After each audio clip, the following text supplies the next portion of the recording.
Welcome to the Mortgage Podcast, where we give tactics, strategies, and inspiration to get you to 10 plus loans per month.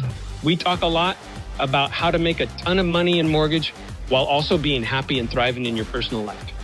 If you want to be a mortgage millionaire, you're in the right place.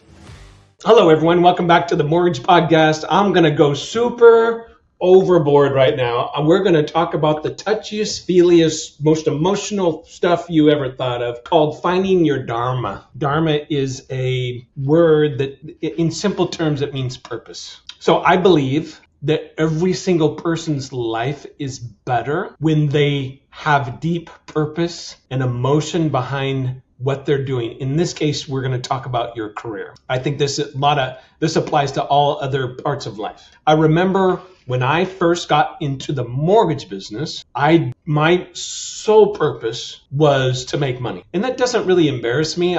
It kind of used to sometimes, but I'm a 21-year-old kid and I want to make bank. I don't think that's a bad thing. I wanted to learn how to close 10 loans a month. And then when I did that, it was 15 loans a month. And then after I did that, it was 20 loans a month. And then after I did that, it was 25 loans a month. My paychecks got fatter and fatter, and I learned to invest. I spent hundreds of hours learning how to invest money, make it grow. I got really good at doing the personal budget. I was about money. Now, there was nothing wrong with that. I was young, and it's what I wanted to do. It's what fired me up. It's why I worked until 8 or 9 o'clock at night. I would just work. I was just about money. Now, don't get me wrong, I love helping people. Love it. Always have. And that grew bigger and bigger in me. So I remember I was being coached. I had my first year where I made a 7-figure income. And the coach, after about a month, said, "Dude, what's wrong with you?" This is like February. And I said, "I thought there would be like sparklers going off and like cakes and like a celebration. I just spent several years learning how to make $1 million a year and nothing happened." And he's like, "Well, you've been after this prize for a long time. It's a game,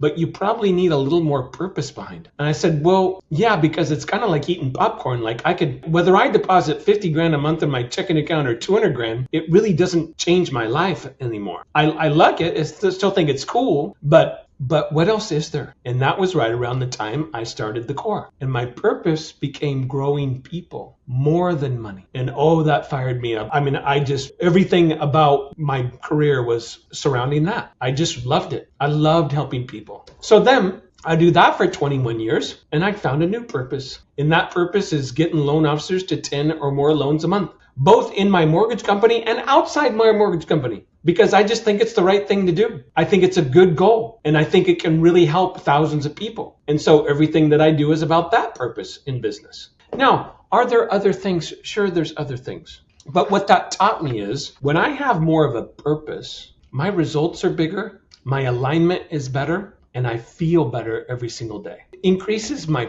passion. I feel like what I'm doing matters in a deeper, more meaningful way. And I challenge you to find out how we can connect more passion or Dharma into your career. So let me give you a couple examples. I had a gentleman in my office yesterday and he says, "Todd, I want to do 100 million a year in fundings." I said, "Okay, so you'd be making 1.2, 1.3 million. Yeah." I said, "Well, why is that important to you?" "Because money solves all problems." "Whoa, okay. Why do you think that?" "Well, because I owe the IRS some money." "Okay, if you didn't owe the IRS any money, would that be better for you?" He said, "Yeah, of course it would be better." I said, "Okay, so you have a bunch of money and you're saying that you wake up happy just because you have the money." He says, "No, I guess not. Here's where I'm going with this. I know a lot of poor people that are super happy. And I know a lot of rich people that are miserable. And everyone in between, and I think you do too." I remember being in the grocery store when I was in college and counting as I put things in my basket, having a calculator and making sure that I didn't go over my limit that was in my checking account. I remember that. I also remember during that same time period that some buddies would come over and we'd buy this cheap beer and we would wrap up a wiffle ball with tape and we'd play stickball in the tennis courts at my apartment for like 4 hours straight, drinking beer in the sun, playing stickball. And it was a blast. Now I remember this summer taking my family on a cruise in Europe, and it was awesome. It wasn't a lot more awesome than playing stickball. Both were very fun. So this idea that money is going to make us happy is a fallacy. I want you to, if you got something to write on, I want you to talk about Dharma. Dharma is your passion combined with your experience, and it should be focused on something that's useful. So passion, experience, useful. Let me give you a quick case study of one of my loan officers. I'm very proud of her. Calls me a few years ago and she says, I found my purpose. I was coaching her and we're working on this, and she put it in writing. And I'm going to paraphrase because I don't remember exactly, but it's something like, I'm going to close 20 loans a month, and I am going to work exactly 40 hours a week, not more or less. I'm going to take this many vacations, and I'm going to sponsor 100 children over the next 15 years in my Guatemalan orphanage that I'm a part of. Again, she wrote it much better than that, but it was only, 3-4 sentences. I called her and I said, I'm so proud of you. And she said, why? I said, because you're fired up. And I didn't know why you were fired up. Tell me about this orphanage. And she says, well, I went on a mission trip and we found this orphanage that we support. I wasn't a part of it before, but man, it's amazing. They help these children that have all these abuse issues, and they have this program that teaches them to be beautiful young men and women. And some of them go on to college and they become nurses, and some of them business owners. Like, it's amazing. And I just attach that to the rest of the things that I do in my career because I'm so passionate about it. I'm so emotional about it. Okay, so let's take the test. Passion, unbelievable passion for this orphanage. Unbelievable. Number 2, experience.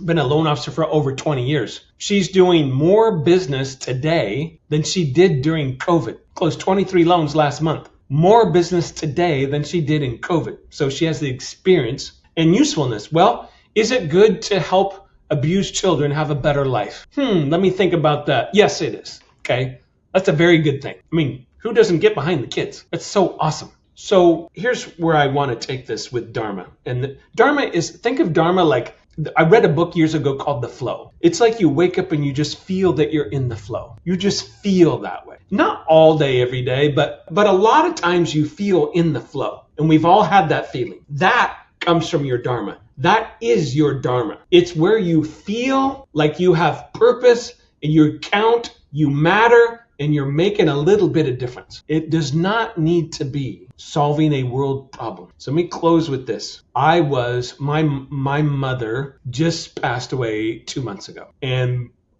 she had cancer, and I got to go spend a lot more time with her than I was used to. And we were sitting on the couch one day, everyone was out of the house, and I looked at my mother. This is about 2 months before she passed, and I said, Mom, you did it. And she said, I did what? I said, well, as far as I can tell, you raised 4 beautiful children. They're all happy. They all have great families. They're well adjusted. I would say that's a huge win. You were a nurse, went back to school when you're almost 40 years old and became an RN nurse and retired from that career, and everybody loved you. And you must have helped thousands of patients. I said, third, you and Dad had the best overall marriage I've ever seen. I mean, you guys just adored each other. And it was over 50 years. And I see that as a huge accomplishment. So I would say that you did it. You did life. I didn't say you lived your Dharma, Mom. It did cross my brain to say that. You lived your purpose. You went for it aggressively. And it filled up your cup. And it made life wonderful. Not perfect. It was worthwhile. You made a difference. So your Dharma has to do with your passion, the experiences the skill set that you've created, using it for something that is worthwhile. And I think anyone who does that, big or small, you will never regret it. You'll never regret diving into that deeper. Like that loan officer that just tweaked her business and said, hey, I'm going to make this much money and I'm giving so much of it to help 100 kids over 15 years go through that orphanage and support them. When you want to start living, start giving. That's usually where the true give back lies, the true passion. I think intuitively we know, most of us, we're taken care of. We start pouring into others. You're going to start your Dharma. So I hope this helps. I think this is something that applies to every person on this planet. Please feel free to share it with at least one person. I would appreciate it. Have a beautiful week.